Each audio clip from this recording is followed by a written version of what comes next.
Hi and welcome to John's Maths Book. In this video, we'll be exploring another key concept in mathematics. If you find this tutorial helpful, then please show your support by subscribing, liking, and leaving a comment. Your positive engagement helps me create more content and allows me to bring you more valuable maths lessons. Without further ado, let's go over to the whiteboard. Let's look at how we find the coordinates of the points of intersection shown as A and B, and then the area enclosed, shown in red, between a parabola and a straight line. In this example, we are given the equations of a straight line where y is equal to x plus 2 and a parabola where y is equal to 2 minus 3x minus 2x squared. To find the coordinates of intersection, we have to equate the two equations. And so equating the two gives 2 minus 3x minus 2x squared is equal to x plus 2. And subtracting 2 from both sides of the equation gives minus 3x minus 2x squared is equal to x. If we then subtract x from both sides of the equation and multiply both sides of the equation by minus 1, we have 2x squared plus 4x is equal to 0. And factorizing this gives 2x into the bracket of x plus 2 equals 0. And this equation yields two values of x. If we divide both sides of the equation by x plus 2, we get 2x is equal to 0, and therefore x is equal to 0. And dividing both sides of the equation by 2x gives x plus 2 is equal to 0. Therefore, x is equal to minus 2. So we now have our x coordinates at point A and B. So at point A, the x coordinate is minus 2, and at point B, the x coordinate is 0. To find the y coordinates, we need to plug the x coordinates into either one of the two equations. And so choosing the equation of the straight line, because this will yield the simpler calculation, we have y is equal to x plus 2.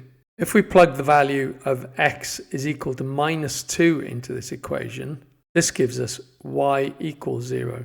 And if we plug the value of x equals 0 into the equation, we get y equals 2. And so at point A, we have coordinates of minus 2 and 0, and at point B, we have coordinates of 0 and 2. Now that we have the coordinates where the parabola intersects with the line, we can find the red shaded area using integration by integrating along the x-axis between the x coordinates of the intersecting points. The area of the red shaded region is formed by subtracting the area between the x-axis and the line, shown in green, from the area between the parabola and the x-axis, shown in blue. Let's begin by calculating the area shown in blue. And to do this, we need to integrate the equation of the parabola between the x coordinates of intersection. So we're integrating from x equals minus 2 to x equals 0 of 2 minus 3x minus 2x squared dx. And using the power rule to evaluate this integral gives 2x minus 3x squared divided by 2 minus 2x cubed divided by 3. Plugging in the limits of integration, we have 0 minus into the bracket of minus 4 minus 6 plus 16 divided by 3. And this equals 14 divided by 3. And to find the area of the green shaded region, we can integrate the equation of the straight line. So we need to integrate between x equals minus 2 and x equals 0, x plus 2 dx. And we can integrate this using the power rule. And this gives x squared divided by 2 plus 2x.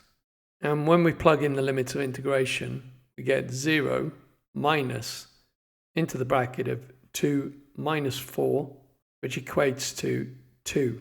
And now that we know the coordinates of where the line intersects with the parabola, an alternative approach to finding the area of the green shaded region would be to use the formula for the area of a triangle, where the area is equal to 1/2 multiplied by the base multiplied by the height. And in our case, it would be 1/2 multiplied by 2 multiplied by 2, which gives 2. And the final step in finding the area of the red shaded region is to subtract the area of the green shaded region from the area of the blue shaded region. So we have 14 divided by 3 minus 2, and this gives us an area of 8 divided by 3 units squared.